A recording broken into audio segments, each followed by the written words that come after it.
Que el Señor les bendiga. A ver, ¿cuántos están contentos de estar en la casa del Señor hoy? Amén. Es un motivo de darle mucha acción de gracias al Señor. Como le decía el pastor Puello, mi nombre es Kevin Lorduí. Vengo de la ciudad o del pueblo Sincelejo. ¿Alguno conoce Sincelejo por aquí? Bueno, eso. De allá vengo yo. De ese pueblito pequeño y caluroso, pero sabroso. Entonces, me siento muy contento de estar aquí. Hoy está mi familia, pocas veces me vienen a visitar, pero de verdad estoy muy contento de estar aquí. Y yo quiero que antes de iniciar, usted tenga la disposición de decirle al Señor: hey Señor, en esta mañana dime algo. Yo no me quiero ir de aquí de la iglesia sin que tú me digas algo a través de la palabra. Dime algo, habla a mi corazón.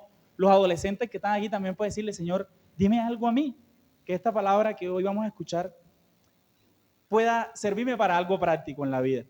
Y antes de empezar con la palabra, tengo una acción de gracia, pastor. Hace 2019, 2018, no recuerdo el año bien, vine como por segunda vez a Medellín y vine con una fundación que yo trabajaba. Vinimos a un paseo y nos dijeron, no, vamos a llevarlos a conocer el seminario, y nos trajeron aquí a esta iglesia. Aquí tuvimos un tiempo de oración, y ahí en ese rincón, ahí donde están esos libros, creo que antes eso no estaba, el hermano que nos dirigió el taller nos dijo: oren por un sueño que ustedes tengan, por una petición que ustedes tengan. Y yo recuerdo que entre lágrimas, ahí solo calladito, ahí en ese rincón, yo le dije al Señor: Señor, yo quiero que tú me des el privilegio de venir a estudiar al seminario. Y fue una oración que me salió en ese momento. Y esta mañana, mientras cantábamos, el Señor me recordó eso. Entonces yo quiero darle gracias al Señor, no solo porque ha cumplido mis sueños, sino que me ha sorprendido, me ha dado mucho más. Y qué bonito que sea recordar eso aquí en esta iglesia, en ese lugar donde yo elevé esa oración al Señor. Amén. Gloria a Dios por eso. Entonces, hablaba el pastor de que estamos viendo una serie de cómo vivir una fe sincera, una fe en acción, una fe que se demuestre con hechos, que no sea una fe vacía. Entonces yo quiero que usted tenga en mente hoy que lo que vamos a aprender es que para vivir una fe en acción es necesario vivir en humildad con mi hermano y reconocer la soberanía de Dios. Para vivir una fe en acción, yo debo vivir en humildad con mi hermano y reconocer la soberanía de Dios. Entonces vamos a ir al libro de Santiago, donde estaban estudiando ustedes, donde juntos hemos estudiado. Santiago 4, del versículo 1 al del versículo 11 al versículo 16. Santiago 4, 11 al 16. Si lo tiene, cuando lo tenga, diga amén. Eso. Dice así, del 11 al 16. Hermanos, no habléis mal los unos de los otros. El que habla mal de un hermano o juzga a su hermano, habla mal de la ley y juzga a la ley. Pero si tú juzgas a la ley, no eres cumplidor de la ley, sino juez de ella. Solo hay un dador de la ley y juez que es poderoso para salvar y para destruir. Pero tú, ¿quién eres que juzgas a tu prójimo? Oíd ahora a los que decid: hoy o mañana iremos a tal ciudad y pasaremos allá un año, haremos negocios y tendremos ganancia. El versículo 14 dice: sin embargo no saben cómo será su vida mañana. Solo son un vapor que aparece por un poco de tiempo y luego se desaparece. Versículo 15. Más bien ustedes deberían decir: si el Señor quiere, viviremos y haremos esto o aquello. Pero ahora os jactáis en vuestra arrogancia. Toda jactancia semejante es mala. Aquel pues que sabe hacer lo bueno y no lo hace, le es pecado. Quiero contar una anécdota. Tiene una intención y van a darse cuenta que con el desarrollo del texto tiene una intención. Hace algunos años, mientras intentaba desarrollar la vida fitness, ¿cuántos quieren vida fitness aquí? Esa vida light que todo el mundo quiere. En uno de mis tantos fallidos intentos, pues la salchipapa me ha ganado. estaba trotando, me paraba de mañana y un día fui con un compañero a trotar, ya llevaba varios días haciendo ejercicio y iba con un compañero y llegué a un lugar donde trotaba mucha gente y vi a una señora de avanzada edad con ropa de deportiva. Y yo le dije a mi amigo, esa señora viene a hacer deporte, o sea, se puede caer, seguro no corre casi, seguro no tiene buen estado físico, y me llené de un montón de presuposiciones acerca de la señora, y yo todo arrogante,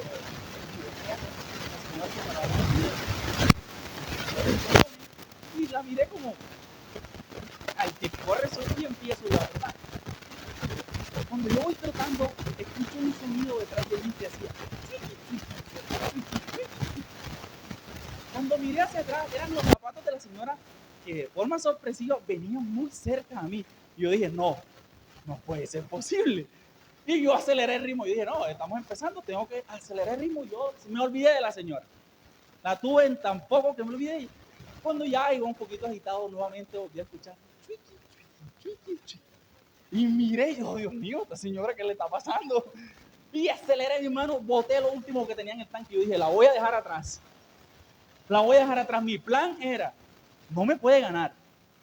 Pero sorpresivamente a los minutos nuevamente, ¿cómo escuché yo? Chiqui. Mi hermano, ya yo estaba cansado, yo estaba que me daba un calambre. Entonces cuando yo me la sentí tan cerca, yo paré y hice el paro, como quien dice, y hice la mímica de que estaba estirando. No, mentira, estaba cansado. La señora me pasó y se fue adelante y yo intenté alcanzarla, no pude, me dio un calambre. Mi hermano, ese día me dio un mareo. Yo me tuve que ir para la casa, ese día hasta fiebre me dio. La señora me ganó. Yo me llené de un montón de presuposiciones. Mi arrogancia hacia ella me llevó a pensar de que yo podía ser mejor que ella. Mi plan no salió como yo quería. La vida me sorprendió. Una señora me está ganando. Y algo así, más o menos. No tan igual, pero con algunas ideas de fondo es lo que está pasando en el libro de Santiago. Entonces yo quiero que usted vaya conmigo al versículo donde leímos, versículo 11. Antes de eso quisiera hacer unas anotaciones. Santiago parece ser una carta que el escritor escribe con un poco de fuerza, de ímpetu. En algunos casos Santiago habla con firmeza a la comunidad. Y Santiago, ahí donde ustedes han leído en versículos anteriores, les dice que ustedes son amigos del mundo, que ustedes son insensatos, que ustedes en muchas ocasiones no viven la verdadera religión. Y Santiago a veces se llena de fuerza y le dice, hermanos, esto no puede ser así. Pero en el versículo 11 donde leímos, Santiago usa una palabra especial para iniciar. Y dice, ¿cómo? Hermanos. Es algo que se repite en la carta. Y el término hermanos, con el que empieza el versículo 11, es una expresión de fraternidad. Escuche bien, de fraternidad espiritual que Santiago usa con sus lectores. Santiago en este punto abandona los términos que ha usado gente adúltera, pecadores de doble ánimo, y les habla con cariño. A fin de cuentas, a nosotros también nos gusta que nos hablen con cariño, ¿sí o no? Nos gusta que nos digan, mi hermano, ¿cómo está? Hermano, ¿cómo ha pasado? Y Santiago parece que los prepara diciéndole, hermanos, para decirle una verdad fuerte. Y creo que a nosotros nos duele más cuando las verdades nos las dicen despacito, ¿sí o no? Cuando el papá nos decía que nosotros llegábamos a la casa y le decía, hijo, tengo que hablar contigo. Uno decía, ay Dios, estoy en problemas. En el caso mío, mi papá me decía Kevin David. Cuando decía el segundo nombre, Kevin David, yo sabía que estaba en un problema serio. Kevin David, ven acá, siéntense que tenemos que hablar. Algo así dice Santiago. Hermanos, siéntense aquí y escuchen lo que tengo que decirle, podríamos decirle. Vengan acá, tenemos que hablar. Y el versículo 11, después de hermano, entra con una prohibición y dice, no hablen mal los unos de los otros. No se difamen entre ustedes. Y yo quiero hacer un ejercicio pedagógico aquí. De forma sincera. Si usted quiere hacerlo, lo hace. Si no, no hay problema. Levante la mano alguien que haya hablado mal de otro alguna vez. Eso. Tenemos una iglesia sincera por lo menos. Hablamos mal de otro, pero somos sinceros. Si nosotros hemos hablado y hemos difamado de otro, esta palabra es para nosotros. Es para nosotros. Hay algo aquí que Santiago dice. Entonces, esta prohibición no es la prohibición de un papá autoritario que le dice al hijo, porque yo digo no y punto. Papi, pero no y punto, no hay una explicación. Santiago sí trae una explicación para nosotros. Y dice, tiene un motivo. No es un porque no y punto.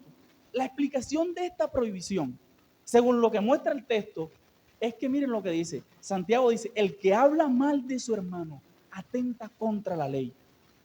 En este caso, la ley se puede entender como la Torá, allá donde Moisés recibió los 10 mandamientos. Y la traducción de la Biblia en el lenguaje actual, este versículo lo dice de esta forma, mire. El que habla mal de otro o lo critica, es como si estuviera criticando a la ley de Dios o hablando mal de ella. Santiago entonces deja ver que él no quiere denunciar un chismecito pequeño, ahí para que los hermanos prevengan problemas y no, cositas ahí sin sentido, para que los hermanos se lleven bien y se saluden en la escuela dominical y en los cultos y se abracen, lo cual es cierto y necesario. Pero Santiago quiere prevenir a sus lectores, a los mismos que él ha llamado hermanos, que no se conviertan en jueces contra la ley que Dios les ha dado. En pocas palabras, Santiago les está diciendo, no se difamen, no hablan mal de su prójimo, porque si ustedes lo hacen, están diciendo que la ley de Dios no sirve. Están diciendo que esa ley de Dios no tiene relevancia. Y esto parece que es una actitud de alguien lleno de orgullo. Santiago le dice, no hables mal del otro, porque si tú hablas mal de otro, te estás diciendo que la ley de Dios no es suficiente. Ahora, si estamos hablando de no difamar, de no hablar mal del otro, ¿qué es un difamador? ¿Alguien quiere decir algo? ¿Qué es un difamador?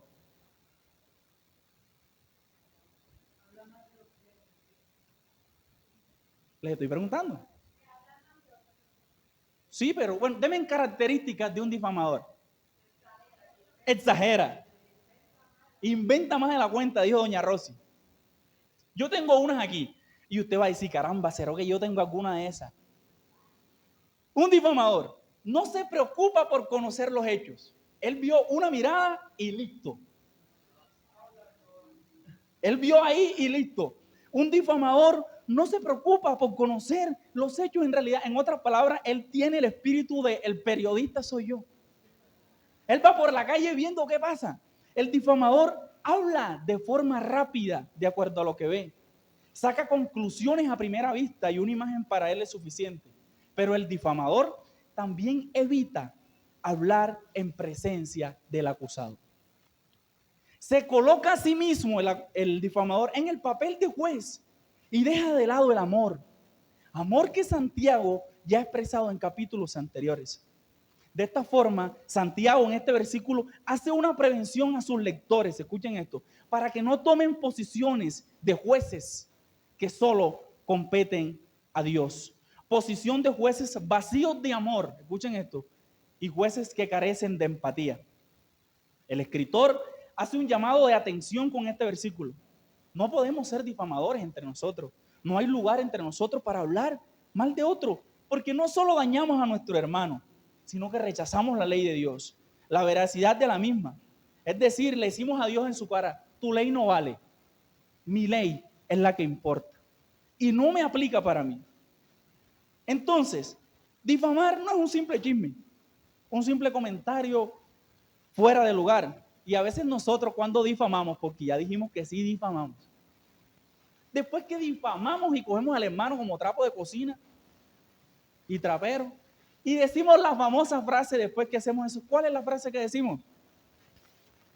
Pero ¿quiénes somos nosotros para juzgar? Claro, es que ya lo hicimos. ¿Quiénes somos nosotros? El calumniador, es decir, el difamador, cuando juzga a su hermano, su ley es su propia palabra. Y según algunos comentaristas que pude leer, cuando Santiago habla de no difamarse, tiene en mente, escuchen esto, Levítico 19:16, que dice, no andarás chismeando entre tu pueblo y no atentarás con palabras con la vida de tu prójimo. Yo entonces hablar más de ley se pone un poquito más complicado. Se pone un poquito más la fe, no como un asunto espiritual, sino como un asunto práctico dentro de la comunidad. Amén. Porque qué fácil es para nosotros hablar del hermano. Ay, míralo como camina. Ay, ahora se puso el buzo ese. No es que está haciendo calor. ¿Qué hace con el buzo ese? Ejemplos sencillos. Ay, ahora se peina para el otro lado. Si él antes se peinaba para acá. Somos fáciles a calumniar, a difamar. Entonces Santiago le está diciendo a sus hermanos, ojo, que la fe es un asunto de la vida práctica. Si queremos, las palabras de Santiago, amados hermanos, tienen un eco en las palabras de Jesús. Cuando Jesús dijo, no juzgues para que no sean juzgados, porque de la misma forma que juzgas, también tú serás juzgado. En palabras costeñas sería, mi hermano, lo que tú siembras, eso cosecha.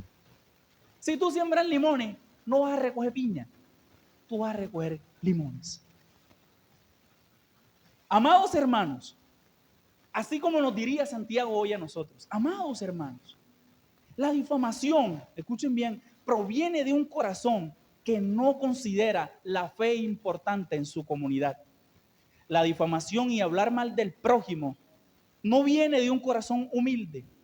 Sin embargo, el cristiano auténtico sabe que la humildad es necesaria en la fe. Pero sigamos, Santiago no se detiene ahí. Miremos el versículo 12. ¿Cómo empieza el versículo 12 en su Biblia? Solo hay un dador de la ley y juez que es poderoso para salvar y para destruir. Pero tú, ¿quién eres que juzgas a tu prójimo? En este versículo 12, amado hermano, se sigue hablando de lo mismo. No hay un cambio. Santiago afirma que hay un solo juez. Ya dice, hay un solo juez, hay un solo legislador, es decir, Santiago dice, hay un solo chacho de la película aquí. Nosotros no participamos como protagonistas principales, hay uno solo. Y sin duda, Santiago está reconociendo que Dios es la única autoridad para juzgar a los hombres. Como autoridad para juzgar a los hombres.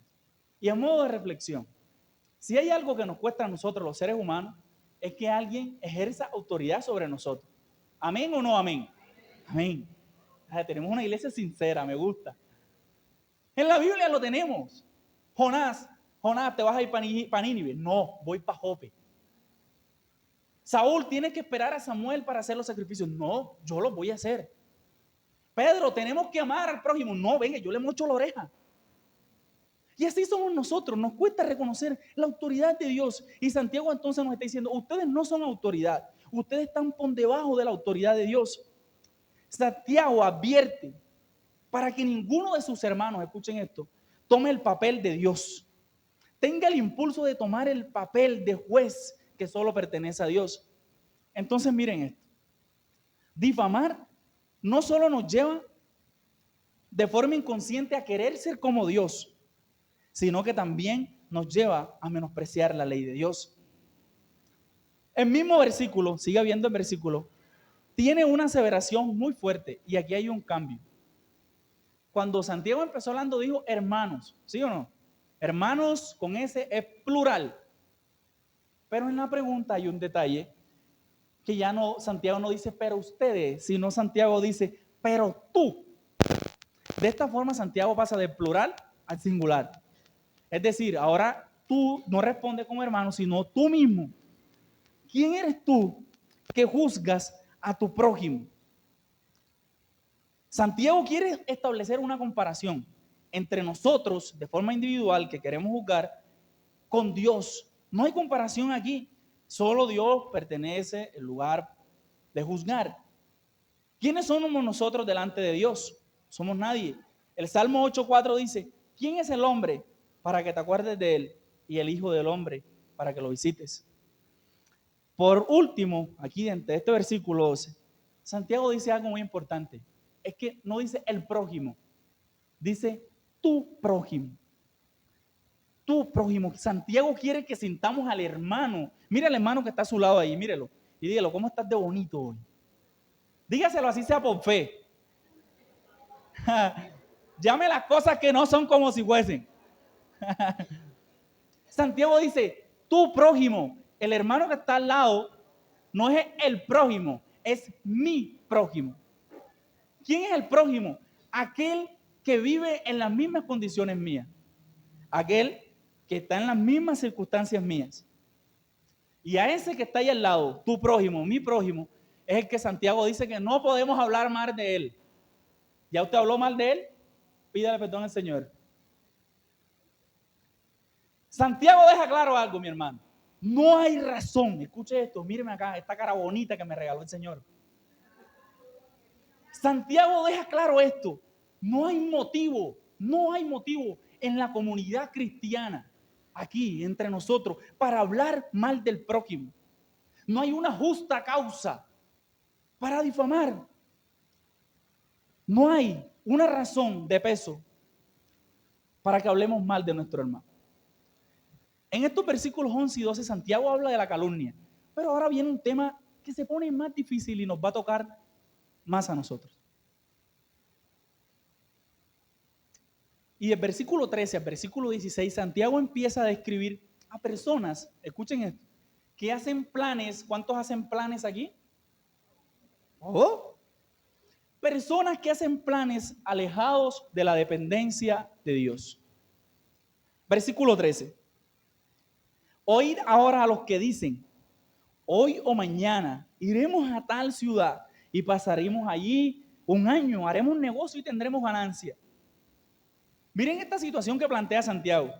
Parece que esto se vivía dentro de sus lectores. Y una situación que probablemente alguno de ellos estaba viviendo. Y Santiago dice, escuchen esto. Han visto a los que se pasan haciendo planes, negocios, viajes, comprando vuelos baratos, levantándose en la madrugada y planean, compremos este vuelo que está económico. Hablando de cómo ganarán dinero por las aplicaciones de Facebook con los juegos gratis, los que venden llaveros, los que venden tamales, los que venden esas empanadas tan ricas como la casa de Doña Rosy. Aquellos que hacen marketing y trading desde la casa y nos dicen a nosotros, tú puedes ser tu propio jefe.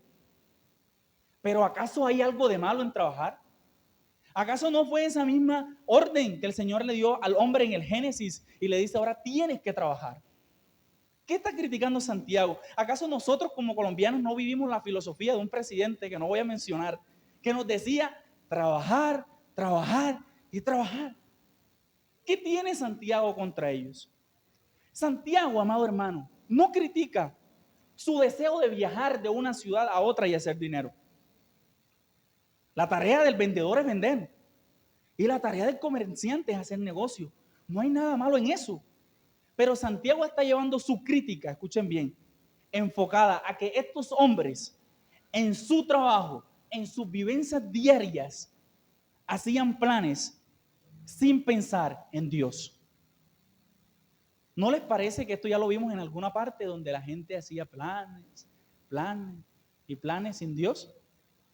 Yo creo que en nuestras vidas quizás, pero hay un relato en la Biblia que también habla de esto. Mateo 24, 38 a 39. Lo voy a leer para todos, dice. Porque como en los días de Noé, antes del diluvio, estaban comiendo y bebiendo, casándose y dándose en casamiento, hasta el día que Noé entró en el arca y no entendieron, hasta que vino el diluvio y se los llevó a todos. De esta forma, Santiago está criticando a los que venden, no porque suben los precios o bajan los precios de forma indebida. Santiago no critica a los negociadores porque tienen una falta de ética laboral. Santiago denuncia en ello que al igual que en los tiempos de Noé, la gente estaba viviendo y sus planes se daban sin poner miga de atención a Dios. Para ellos, amados hermanos, escuchen, sus transacciones y sus planes para el futuro son más importantes que Dios mismo.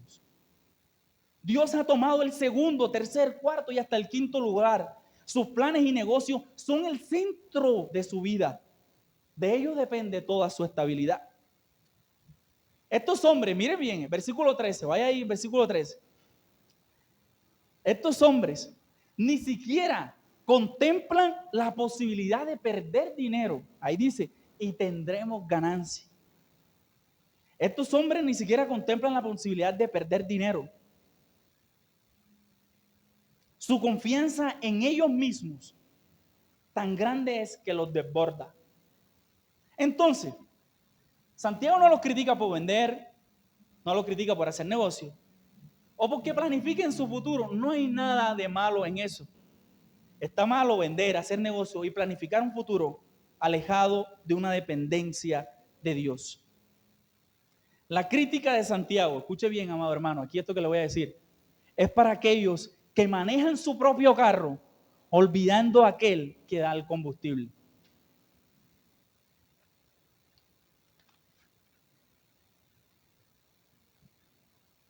Vaya reflexionando. ¿Será que yo me parezco a los que le escribía Santiago? ¿Será que hay algo en nosotros, una huella tal vez, por criticar al hermano, por difamar al hermano, o por planear una vida lejos de la dependencia de Dios?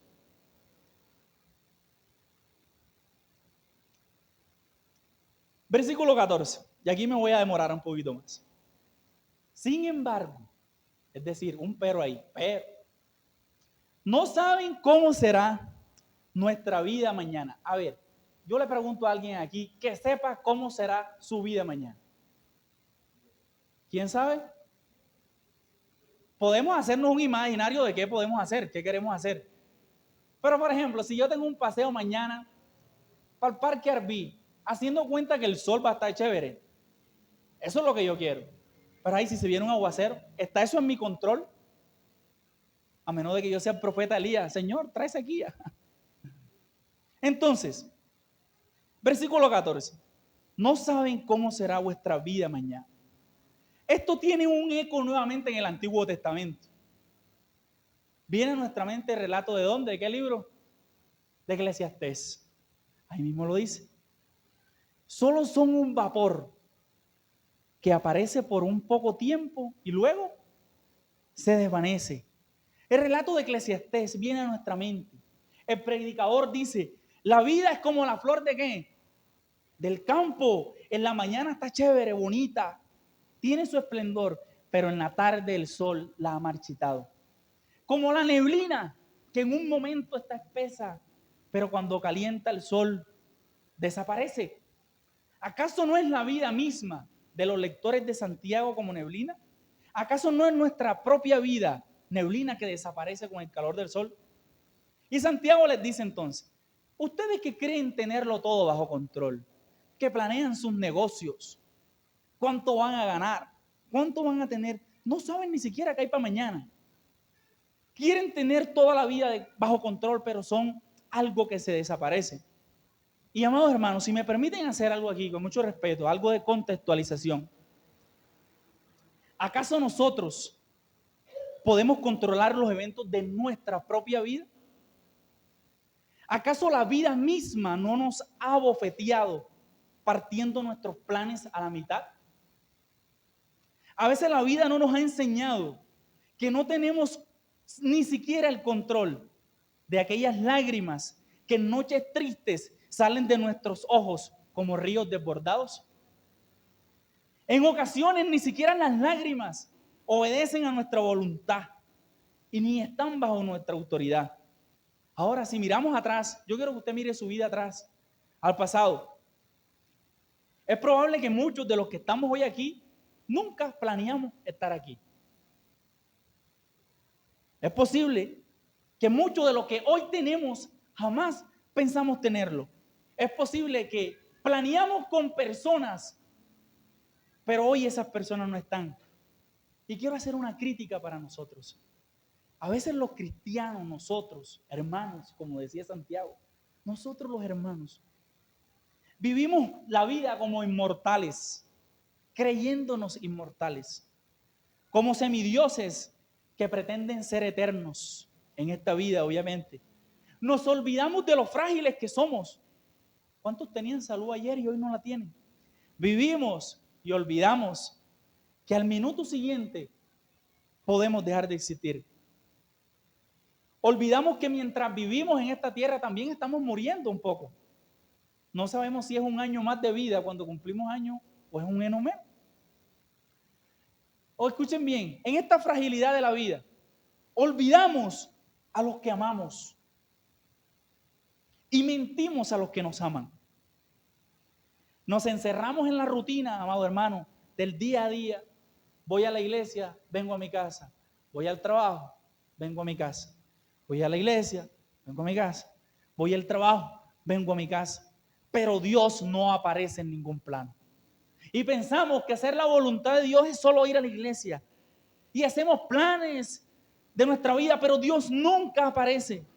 Y nos encerramos, escuche bien, en una rutina que nos da tranquilidad. Nos hace creer la tranquilidad que somos dueños de nuestra vida, la estabilidad del trabajo, la comodidad de la vida o simplemente la monotonía de una vida que a veces vivimos en piloto automático. Esto nos lleva a olvidar y a sacar completamente a Dios de nuestra vida frágil. Y yo quiero que miremos la historia del Antiguo Testamento. A lo largo del Antiguo Testamento se describe la fragilidad de la vida. ¿Cuántos hombres de Dios murieron por la vida frágil? Proverbios describe esto mucho y dice que hoy somos, mañana no sabemos. El mismo Jesús, ¿cuántos años vivió? ¿Cuántos años vivió Jesús? 33. Experimentó en su encarnación la fragilidad de la vida. Ahora, ¿será que hay un parecido entre los mercaderes que dice Santiago y nosotros? Quiero hacer una anotación.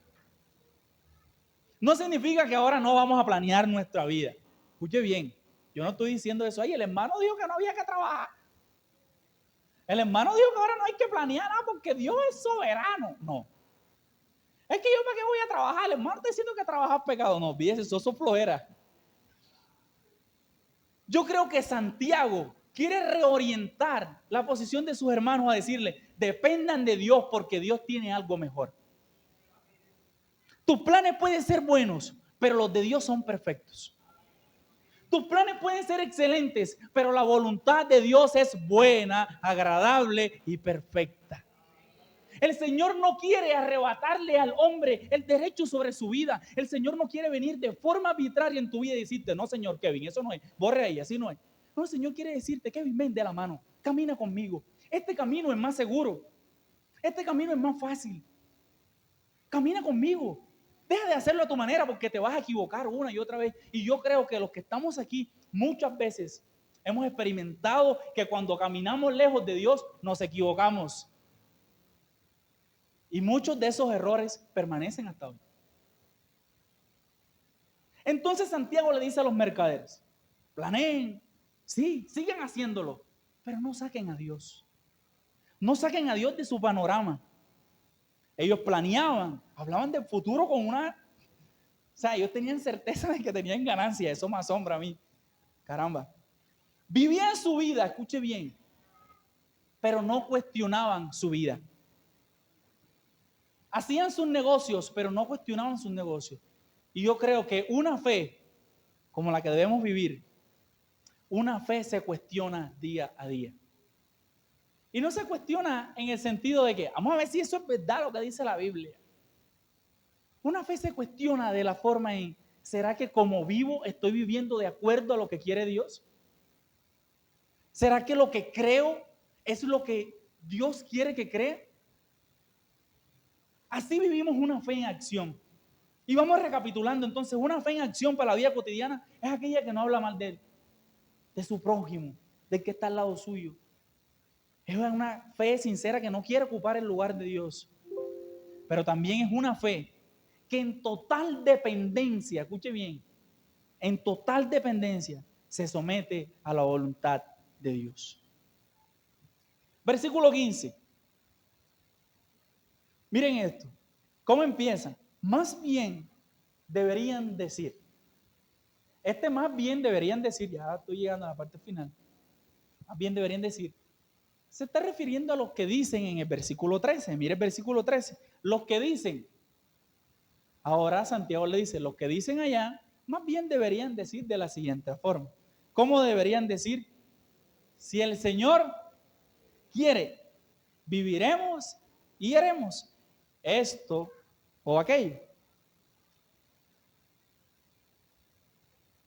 Santiago no se queda solo en describir lo débil de la vida y lo incierta que es la vida para nosotros. Para Santiago es necesario, escuche bien, que todo cuanto haga el hombre dependa siempre de Dios. Diga amén a eso. Todo cuanto hagamos nosotros hoy en día, si queremos aplicarlo enseguida a nuestras vidas, todo debe depender siempre de Dios. Ahora, si Dios quiere, ¿cuántos han dicho esa palabra? Si Dios quiere. Porque nosotros decimos eso cada ratico, mi hermano. Mira, mañana nos vemos en la cancha, wow, bueno, si Dios quiere. Mira, voy aquí a comprar, bueno, si Dios quiere las cosas salen bien. Y ese si Dios quiere se ha convertido en una muletilla. Cosa que decimos por cultura, es como por cualquier otro dicho popular que nosotros decimos. Eso no es una varita mágica. Ahora, yo no estoy diciéndole aquí, hermano, ahora todo lo que usted haga y diga, si Dios quiere, y ya. Si Dios quiere, entonces vamos ahí, buenos días si Dios quiere, hasta luego si Dios quiere, no. Yo creo que esta frase, si Dios quiere, no es una varita mágica. Ahora, y sale bien.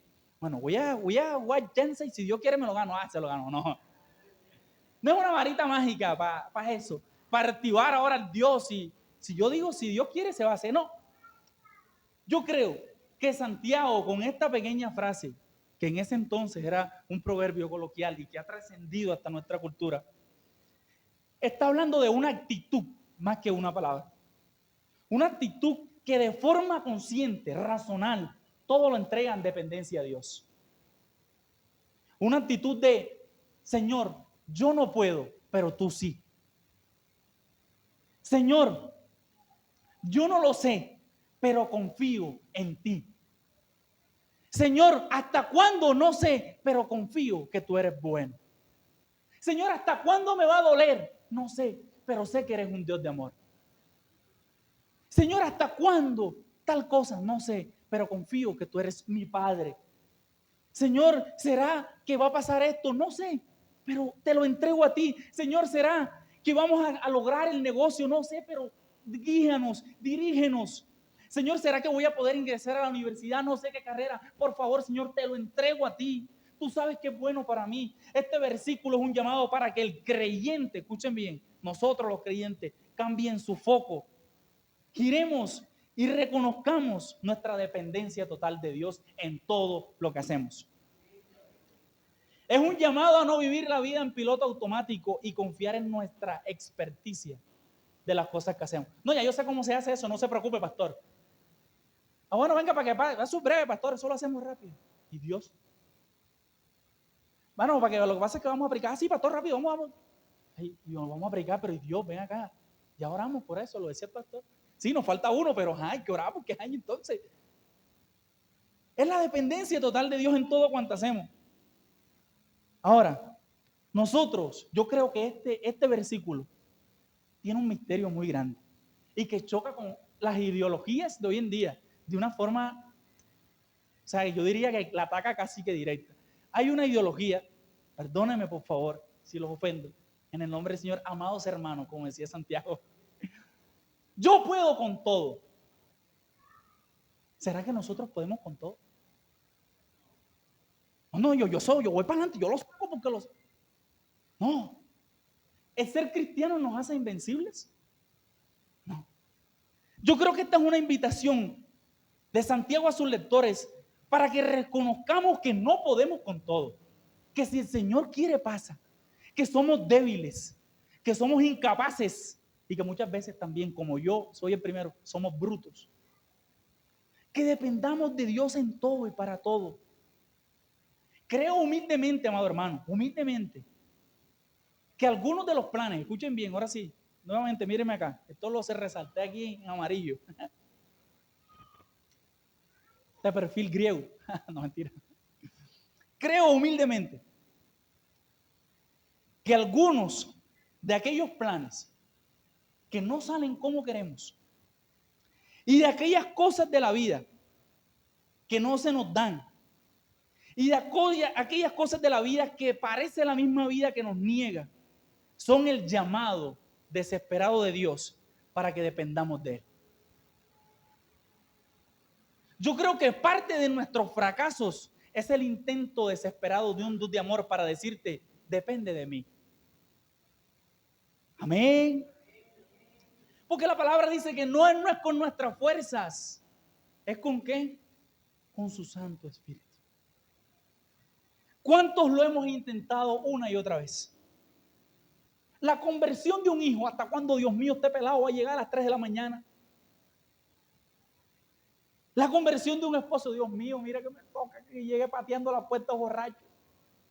La conversión de una esposa que cada día parece enfriarse de amor. El empleo por el cual tanto mandamos hojas de vida con tu trabajo. La universidad, el pago de la deuda, el milagro y así tantas cosas que no nos salen en la vida. Yo creo que es el intento desesperado de Dios para decirte, es en dependencia mía. No es como tú lo planeas, es cuando tú vienes y te rindes a mí. Reconoces tu incapacidad humana y dices, Señor, me cansé. A tu manera.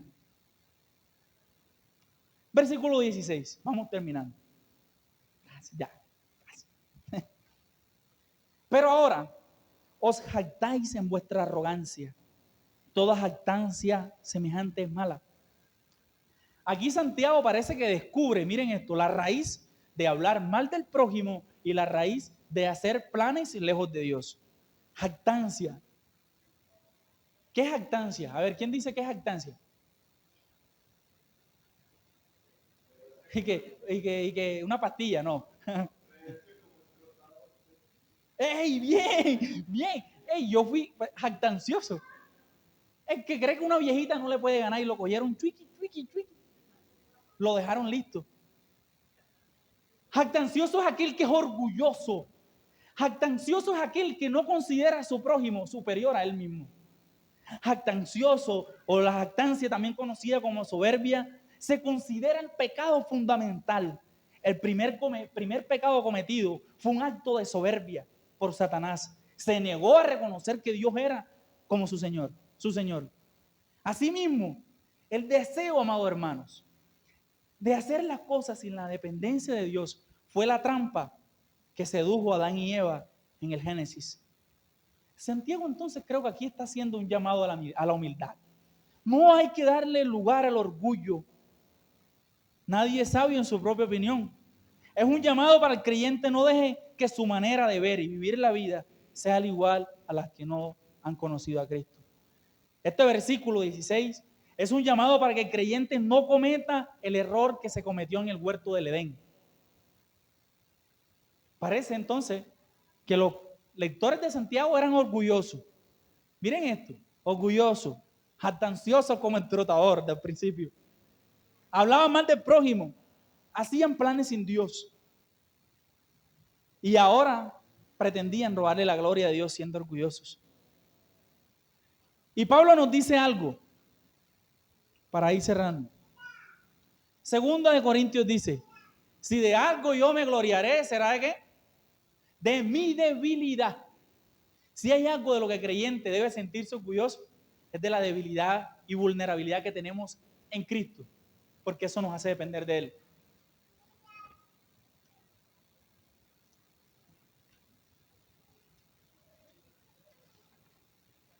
Listo, la última hojita, no se preocupe. Versículo 17. Aquel pues que sabe hacer lo bueno y no lo hace, eso no lo sabemos de memoria. Aquel que sabe hacer lo bueno y no lo hace, le es pecado. Ahora, Santiago, este versículo nosotros lo aplicamos para todo. Y sí, es válido. Hermano, si usted sabe ayunar y no ayuna, sabe que ayunar es bueno, ¿eso qué? Si usted sabe que darle al pobre es bueno y usted tiene y no le da. Pero Santiago aquí está hablando en un contexto particular. Entonces Santiago aquí está diciendo, ya ustedes saben lo que es bueno. Saben que hablar de su prójimo no es bueno. Pero si ustedes lo hacen, eso les es. Si ustedes saben que hacer planes sin Dios está mal y lo siguen haciendo, eso es. Yo creo que Santiago en esto amarra esta porción de la palabra. Santiago les está diciendo, amados hermanos, y así les digo yo hoy, amados hermanos míos, ya ustedes saben lo que está bien y lo que está mal. Ahora no tienen excusa alguna. Si insisten en lo que se ha escrito, estaremos pecando contra Dios. Y quiero hacer unas aplicaciones prácticas para nuestra vida. Con esto concluyo. 3 aplicaciones prácticas para vivir una fe en acción, una fe sincera. Primero, hermano, tenga empatía y tenga bondad. No se apresure a hablar de su hermano. No se apresura a hablar de su hermano. Como cristianos debemos cultivar una actitud de empatía, entender a mi hermano. Y si el hermano llegó con una cara así aburrida, no diga, y el otro viene el otro amargado ahí. No diga, ¿para qué tendrá mi hermano que aún su rostro refleja su preocupación? ¿Cómo oro por él? Tengamos empatía. En lugar de juzgar, debemos esforzarnos por comprender las situaciones de nuestros hermanos. Y qué bonito que hoy sentí en las adoraciones que todo lo que cantamos se amarraba con la palabra. Difamar, cantamos primero. Señor, hablamos de Isaías. Purifica mis labios. Segundo, hablamos de integridad, de rendirnos a Dios y cantamos, yo me rindo a Él. Entonces yo creo que práctico para nosotros, esforcémonos por comprender la situación de los demás. Seamos compasivos. Ofrezcamos apoyo. Apoyo cuando sea necesario. Aún, escuchen bien, si nuestro hermano ha pecado o ha fallado. Amén. Porque a veces queremos ofrecer apoyo al hermano que está bien. Y el que la embarró. Ok. Segunda, práctica. Una fe en acción. Una fe sincera. Sea humilde y sea agradecido. La humildad nos ayuda a mantener los pies sobre la tierra. La humildad no da lugar al orgullo. La humildad nos ayuda a entender que hay otros que aunque no parecen, corren más rápido que nosotros. Todos somos iguales. Los que pecamos de una forma o los que pecamos de otra. Sea agradecido. Todo lo que hoy tenemos, mucho o poco, viene de Dios.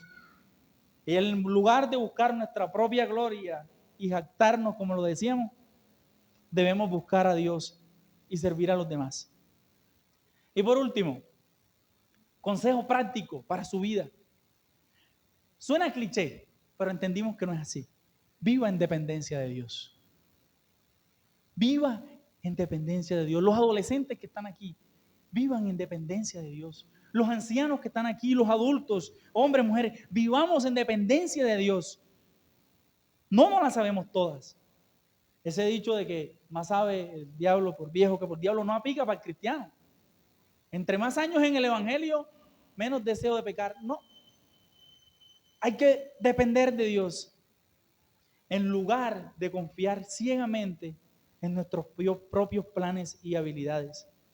Debemos incluir a Dios en cada paso que damos, reconociendo su autoridad y buscando su dirección en nuestras decisiones y acciones. Porque una fe en acción, una fe sincera, es aquella que se vive en dependencia de Dios. Amén. Denle un fuerte aplauso al Señor. Amén. Que el Señor me lo bendiga, hermano.